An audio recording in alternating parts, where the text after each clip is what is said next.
Bonjour à tous et bienvenue sur ma chaîne Quartier Latin. Aujourd'hui, on va étudier un autre texte canonique du corpus latin puisqu'il s'agit des Métamorphoses d'Ovide et plus particulièrement de l'histoire de Pyrame et Thisbé, ce couple célèbre qui a inspiré Shakespeare pour écrire Roméo et Juliette. Pyrame et Thisbé sont deux adolescents babyloniens qui habitent dans des maisons voisines et il faut savoir que leurs familles se détestent et s'opposent à leur amour. Pyrame et Thisbé sont donc réduits à communiquer en secret, notamment grâce à un trou dans le mur qui jouxte leurs deux maisons. Un soir, ils décident de se donner rendez-vous à l'extérieur de la ville, près d'un mûrier blanc et d'une fontaine. Le problème, c'est que Thisbé va arriver bien en avance sur le lieu du rendez-vous et elle va tomber nez à nez avec une lionne qui a la gueule ensanglantée. Cette lionne revient de la chasse et elle veut aller s'abreuver dans la fontaine.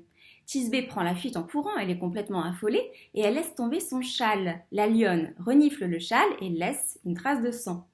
Cela crée un quiproquo, un grave malentendu, puisque lorsque Pyrame arrive lui-même sur le lieu du rendez-vous, il reconnaît ce vêtement. Il sait que c'est celui de sa bien-aimée et pense donc que Thisbé est morte. Pyrame se tue donc, sort son poignard et se suicide, mais lorsque Thisbé revient quelques moments plus tard, elle découvre Pyrame mourant, comprend le malentendu et se suicide à son tour.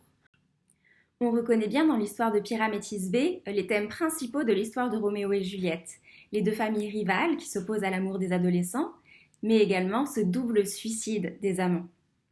Alors vous allez peut-être me demander comment être sûr que Shakespeare s'est bien inspiré de l'histoire de Pyrame et Thisbé. Est-ce que cette ressemblance n'est pas qu'une pure coïncidence?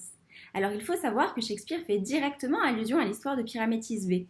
Quelques années après avoir écrit Roméo et Juliette, il va écrire Midsummer Night's Dream, le songe d'une nuit d'été, et dans cette pièce, on aura un moment de théâtre dans le théâtre, où une troupe de comédiens arrive sur scène pour jouer l'histoire de Pyrame et Thisbé en l'honneur du mariage de Thésée, l'un des personnages de la pièce. Cette représentation théâtrale va être comique. Shakespeare nous livre le versant comique de son chef-d'œuvre tragique Roméo et Juliette. Il montre ainsi qu'il fait preuve de beaucoup d'autodérision et que finalement, une même histoire peut être racontée différemment. Alors pourquoi est-ce que c'est comique? Parce qu'il va écrire des vers très très plats, volontairement plats et surtout les faire dire par des personnages qui ne devraient pas parler. Par exemple, on a ce personnage du mur qui parle, ou alors de la lionne, ou même de la lune. Alors, un dernier point que je voulais aborder avec vous avant qu'on commence la traduction, l'histoire de Pyrame et Thisbé, on la connaît principalement grâce à Ovide dans ses Métamorphoses. Il faut donc que je vous explique où se cache cette métamorphose. Alors, elle est très discrète puisque ça ne concerne pas Pyrame et Thisbé, mais la métamorphose concerne l'arbre du rendez-vous, ce mûrier blanc. Alors le mûrier qui est blanc au début de l'histoire finit par devenir rouge. Les mûres deviennent rouges.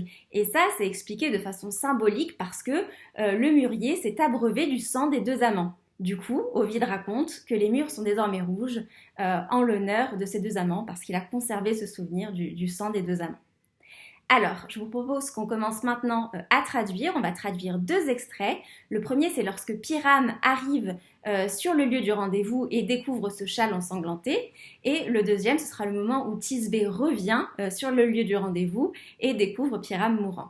C'est parti! Alors, Pyramus serius egressus.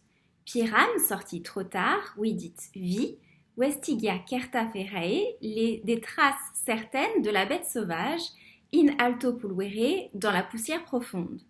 Totoque ore expalvit, et il devint pâle sur tout son visage.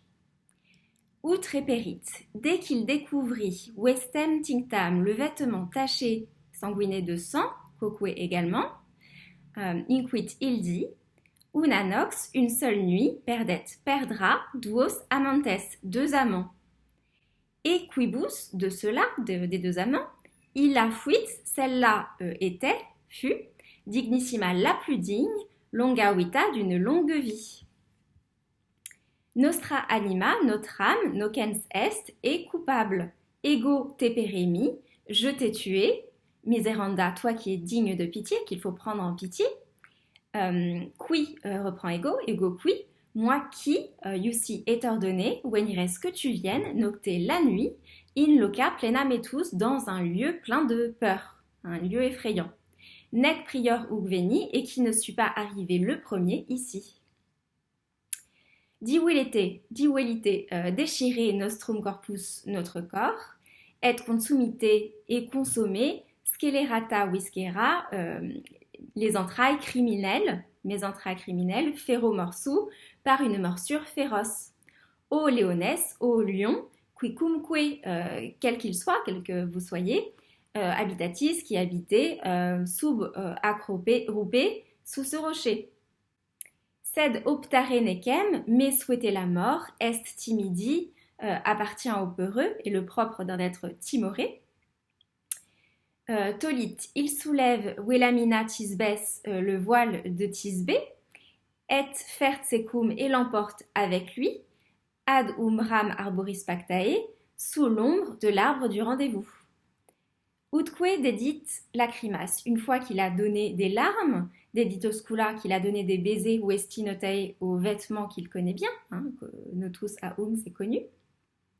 Inquit, il dit, accipe nunc, reçoit maintenant, ostus nostri sanguinis quoque, et reçoit maintenant également le versement de notre sang. Un peu plus tard, Tisbé arrive à son tour au lieu de rendez-vous et on va traduire ce qu'elle va dire. Pyramé clamavit, Pyram, s'écria-t-elle, quis casus, quel malheur, te ademit mi, t'a arraché à moi.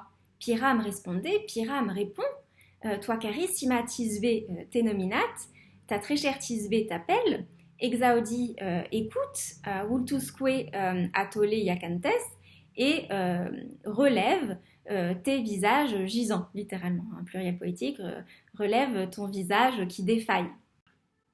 Ad nomen Tisbes, au nom de Tisbé. Alors Tisbé, si vous ne savez pas reconnaître la forme ici, c'est un génitif grec. Ici, le nom est décliné de façon grecque. Ad nomen Tisbes, au nom de Tisbé. Pyramus erexit oculos, Pyram leva les yeux, ses yeux qui sont grauatos, qui sont alourdis, amortés par la mort. Wisaque illa, et celle-ci ayant été vue, il a vu Tisbé, recondidit, il retomba en arrière. Quae laquelle, postquem vestemque suam cognovit, après avoir reconnu son vêtement, son propre vêtement, et vidit, et après qu'elle ait vu ébour, donc littéralement l'ivoire, mais c'est également tout matériau en ivoire. Donc une fois qu'elle a vu le fourreau, vacuum vide, NC de son épée, le fourreau sans son épée, inquit, elle dit, toi, Manus, ta main t'es perdidite, t'as perdu, infélix malheureux, amorque, ainsi que ton amour. Hoc manus fortis, cette main forte, et est mi est à moi, inunum. Donc ça, c'est un peu critique, inunum pour ce seul geste, pour cette chose unique, le suicide. Est et amor, et j'ai aussi mon amour. Hic David, celui-ci me donnera, oui reste des forces, invulnera en vue des blessures, pour me frapper. Persequar, je suivrai, extinctum le défunt, dicar, et je serai dite, miserima causa, la très misérable cause, comesque et compagne, les titui, de ton trépas, de ta mort.